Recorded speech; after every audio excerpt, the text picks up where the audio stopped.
ओम सद्गुरुवे नमः। बंधुओं, अपने आप को जाने इसी जन्म में, इस संदर्भ में समझने वाली जो बातें हैं वह है हमारा जीवन। आप पूरे ब्रह्मांड में देख सकते हैं, मूल्यांकन कर सकते हैं, अध्ययन कर सकते हैं। अनगिनत तरह के जीव देखने को मिल जाएंगे, पर उन समस्त जीवों प्राणियों में यदि कोई सबसे उन्नत, सबसे विकसित, सब कुछ समझने वाला, अपने संवेदनाओं को प्रकट करने वाला, लोगों के दुख, पीड़ा और तकलीफ को समझने वाला यदि कोई है तो वह है मानव। इंसान से मानव बनने की जो लंबी कहानी है, अगर उस पर मंथन करेंगे, मनन करेंगे, तो एक बातें जो बाहर निकल करके आती है वह है ज्ञान, जिसे संत महात्माओं ने चेतना कहा। वह चेतना जब हम जीवों के शरीर में जागृत हुआ, जब हमने उस चेतना को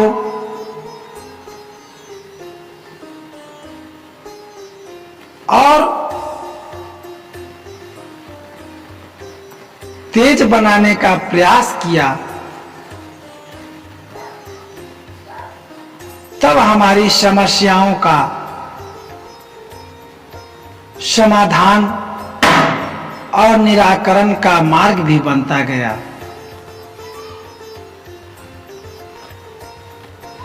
वही ज्ञान के बिना एक जीव पशु के रूप में है, पक्षी के रूप में है, और वही ज्ञान और चेतना को समझने वाला प्राणी मनुष्य उच्च कोटि के श्रेणी में समझा जाता है, जाना जाता है।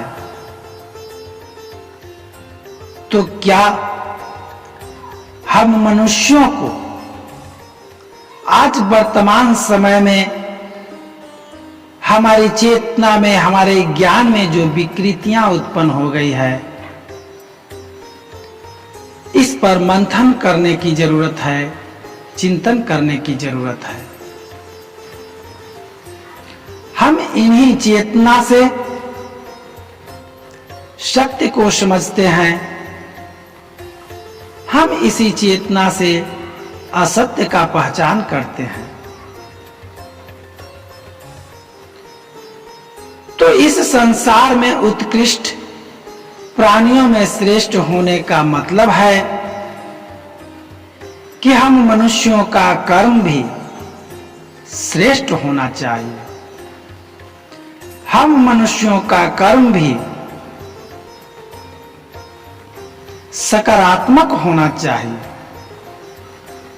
पर आज के व्यावसायिक दौर में जो हमारी चेतना सकारात्मकता की ओर होनी चाहिए, वह निजी स्वार्थ, लोभ, लालच, छल, कपट, प्रपंच और अहंकार के मद में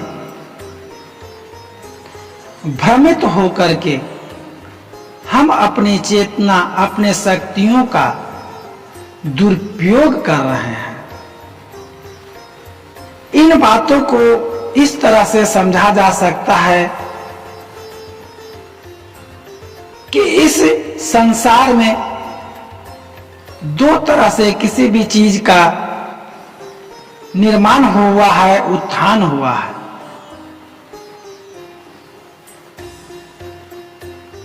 उसमें पहला प्रकृति प्रदत्त शक्तियां,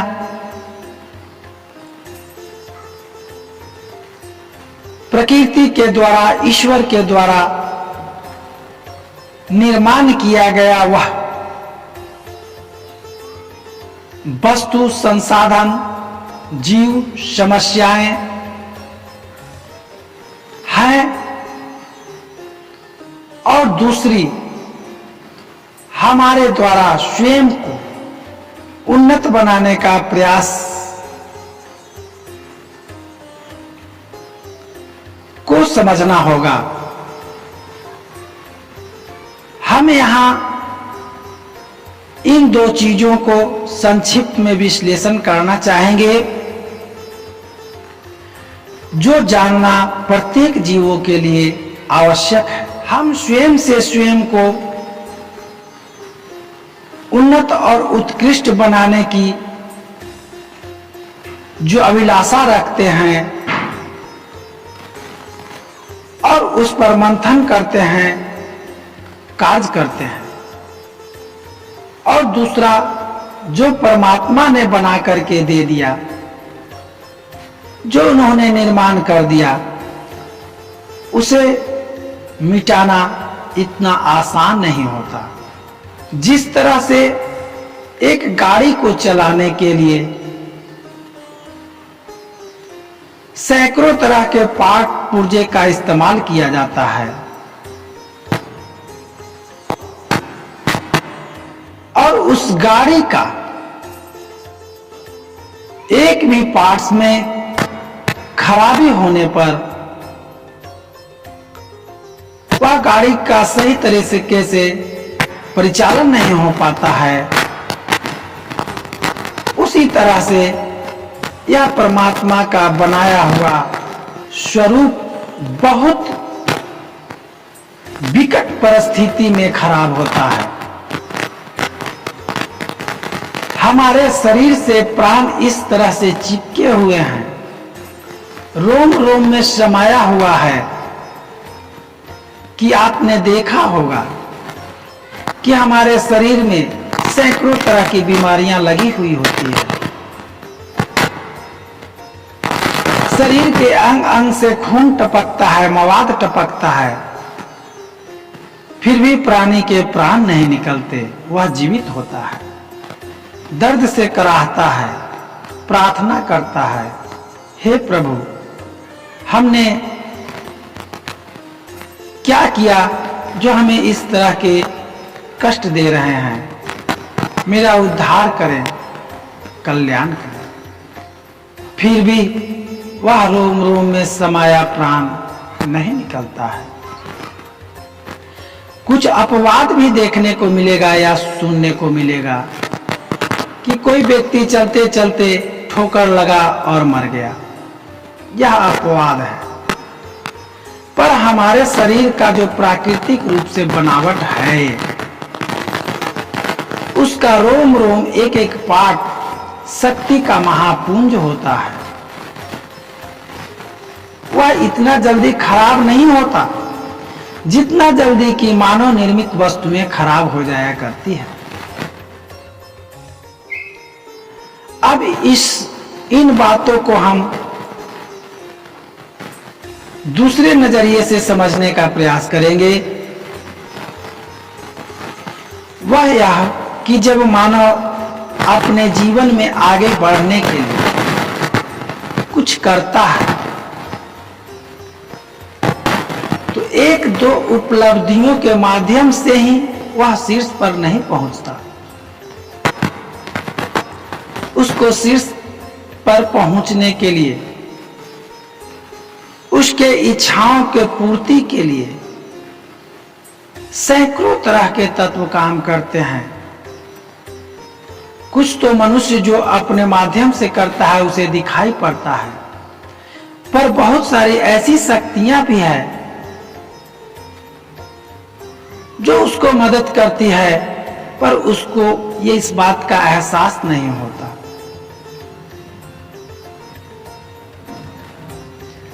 मनुष्य की पढ़ाई करनी हो या नौकरी करनी हो, इसके सफलता के पीछे सैकड़ों तरह के एक्टिविटी काम करते हैं। एक तो कि उसका स्वयं का मेहनत होता है, दूसरे तरफ उनके माता पिता, गुरु, भाई, बंधु, लोगों का किसी न किसी रूप में स्नेह, समर्पण और आशीर्वाद होता है। सैकड़ों तरह की संभावनाओं को एकत्र होने के बाद अगर इनमें जहां भी एक चीज की कमी होती है तो मनुष्य की सफलता नहीं प्राप्त होता, वह बीच में ही टंग जाता है, वहां जाते जाते रुक जाता है। समझने वाली बात यही है बंधुओं, मनुष्य अपने जीवन की सफलता के लिए कड़ी से कड़ी मेहनत करता है, हर तरह से प्रयास करता है, तब जाकर के उसको सफलता हासिल होती है। और इन सफलताओं के बीच में जरा सा भी रुकावट, जरा सा भी व्यवधान उसके माध्यम से या उसके दुश्मनों के माध्यम से, उसके जानकारों के माध्यम से होती है तो उसकी सफलता वहीं पे अवरुद्ध हो जाता है। तो हम मानव को अपने इस जीवन में कर्म के साथ साथ जो हमारे विरोधी हैं उनका भी ख्याल रखना पड़ता है। बंधुओं, हमारे सनातन परंपरा में सूक्ष्म से सूक्ष्म जीवों को भी दया का भाव से देखा जाता है। निर्जीव वस्तुओं में भी जीव स्वरूप, जीव को अस्तित्व को देखा जाता है। ऐसे ही नहीं हम लोग मूर्ति पूजा करते हैं, इसके पीछे भी एक बहुत बड़ी तंत्र काम करता है। मूर्ति पूजा करने से पहले मूर्तियों की प्राण प्रतिष्ठा की जाती है मंत्रों के माध्यम से। जो हमारे समाज के बीच निवास करने वाले पंडित होते हैं, पुरोहित होते हैं, उनको उस विद्या का ज्ञान होता है और उस मंत्र शक्ति के माध्यम से जिनकी भी मूर्ति होती है उनको आह्वान किया जाता है, उनको पुकारा जाता है और उनकी शक्तियों को समावेश कराया जाता है। आज के अंधविश्वासी लोग, चूंकि अंधविश्वासी मैं इसलिए कह रहा हूं कि विश्वास में भी अंधविश्वास छुपा हुआ है और अंधविश्वास में भी विश्वास छुपा हुआ है। और ये सब भाव, ये सब बातें तभी प्रकट होती है जब हम किसी चीज पर हृदय से अंदर की गहराइयों में जाकर मंथन करते हैं, मनन करते हैं। हमारे हिंदू सनातन परंपरा में किसी के भी अनादर की भाव नहीं है। इसीलिए तो शास्त्रों में लिखा है, सर्वे भवन्तु सुखिनः, सर्वे सन्तु निरामयाः, सर्वे भद्राणि पश्यन्तु, मा कश्चित् दुःखभाग् भवेत्। आज के वर्तमान समय में जो हम लोगों की शिक्षा पद्धति है उसमें विकृतियां आ गई है। उन विकृतियों को जब तक हम समझ नहीं पाएंगे, उसकी गहराइयों तक पहुंच नहीं पाएंगे, तब तक सही और गलत का फैसला करना हमारे बस में नहीं होता। इसलिए मनुष्य को एकांत चित्त होकर अपने आप को समझना, विचार करना, उस पर मंथन करना, हम कौन हैं, हमारा ध्येय क्या है और क्या कर रहे हैं, इस पर मंथन करने की आवश्यकता है। आज के हमारे शिक्षा पद्धति ने देश को इस तरह से गुमराह कर दिया है कि जिस सफलता को प्राप्त करने के लिए लोग वर्षों वर्षों तक मेहनत करते हैं और जब सफलता की उस चोटी पर पहुंचते हैं तो वहां पहुंचते पहुंचते वह वास्तविकता से इतने दूर हो जाते हैं कि उनके अंदर मानवता नाम की संवेदनाएं समाप्त हो जाती है। कौन कितना मजबूर है, इस बात को उन्हें ज्ञान ही नहीं होता। सिर्फ वह अपनी सफलता के मद में चूर होकर के अपने मेहनतों को हवाला देते हुए इस तरह से अपने कार्यों और कृत्यों का निर्वहन करते हैं कि जिनसे कोसों कोसों दूर तक मानवतावादी संदेशों से कोई उनका सरोकार नहीं होता है और वह इतना दूर चले जाते हैं कि जब वह आपस लौटना चाहें तो लौट भी नहीं सकते। मैं यहाँ उस दरिद्र किसान की कहानी को चर्चा करना चाहूंगा जिसे अवसर तो मिला पर हासिल कुछ नहीं कर सका। एक गरीब किसान राजा के दरबार में उपस्थित होकर अनुनय विनय करता है, महाराज, मैं बहुत गरीब हूं, मेरे पास रहने के लिए घर तक नहीं है। इस तरह की करुण पुकार और प्रार्थना को सुनकर राजा को दया आती है और वह कहता है, जाओ कल का सुबह तुम जितनी जमीन को नापना है नाप लो, सब तुम्हारा हो जाएगा। पर ख्याल रखना कि सूर्यास्त होने के पहले जहां से तुमने अपनी यात्रा शुरू की है वहां आना होगा। वह दरिद्र किसान बहुत प्रसन्न होता है, राजा की जय जयकार करता है और अपने घर को वापस होता है। सुबह होते ही बहुत ही उत्सुकता और उत्साह के साथ, प्रशंसा के साथ अपनी यात्रा को प्रारंभ करता है कि चलो राजा की आज्ञा है, बहुत अच्छा मौका हाथ में आया है, अब तो मैं बड़े भूभाग का मालिक बन जाऊंगा। और वह यह सोच करके दौड़ लगाना शुरू करता है। दौड़ता जाता है, दौड़ता जाता है, दौड़ता जाता है। रास्ते में उसे भूख भी लगती है, प्यास भी लगती है, पर इसका प्रवाह किए बिना, धूप का प्रवाह किए बिना दौड़ता जाता है, दौड़ता रहता है, दौड़ता रहता है। दौड़ते दौड़ते काफी समय बीत जाता है, तब उसे स्मरण आता है कि मुझे वापस उस जगह तक पहुंचना है। पर वह इतना दूर निकल चुका था कि आपस लौटना उसके बस की बात नहीं थी और अपनी दुगनी शक्ति के साथ वह वापस लौटने का प्रयास करता है, पर अपने गंतव्य स्थान पर पहुंचे बिना ही बीच रास्ते में दम तोड़ जाता है, तड़प तड़प कर मर जाता है। तो बंधुओं, क्या हमारी कहानी उस दरिद्र किसान की जैसा नहीं है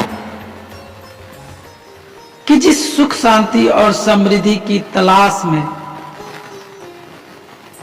जन्म से लेकर अब तक भागे जा रहे हैं, पर हासिल कुछ नहीं होता, असंतोष के सिवा। नौकरी पा लिया, प्रोन्नति हो गई, फिर भी संतोष नहीं है।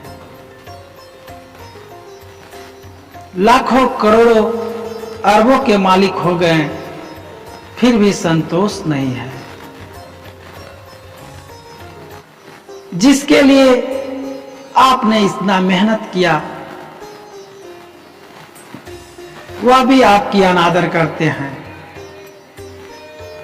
तो यही समझने वाली बात है। ईश्वर के महान अनुकंपा से यह मानव तन प्राणियों में श्रेष्ठ, बुद्धिमान, जो चाहो सो कर सकते हैं वाली शक्ति प्राप्त होने के बावजूद भी अगर हम अपने इस जीवन में खुद को नहीं समझ पाते हैं, व्यवसायीकरण की दौर में, कंपटीशन की दौर में, दिखाहिश के दौर में ढोंग, पाखंड और अहंकार से वशीभूत होकर चलते ही जा रहे हैं। यह विचार करने वाली बातें हैं। बंधुओं, अब भी वक्त है, अब भी समय है, पुनः अपने घर की ओर लौट चलें, अपने सनातन परंपरा की ओर लौट चलें, अपने संत महात्माओं भगवान की ओर लौट चलें। तो हो सकता है आपका जीवन सार्थक हो जाए। आप लोगों ने हमारी बातों को सुना, इसके लिए दिल से बहुत बहुत आभार।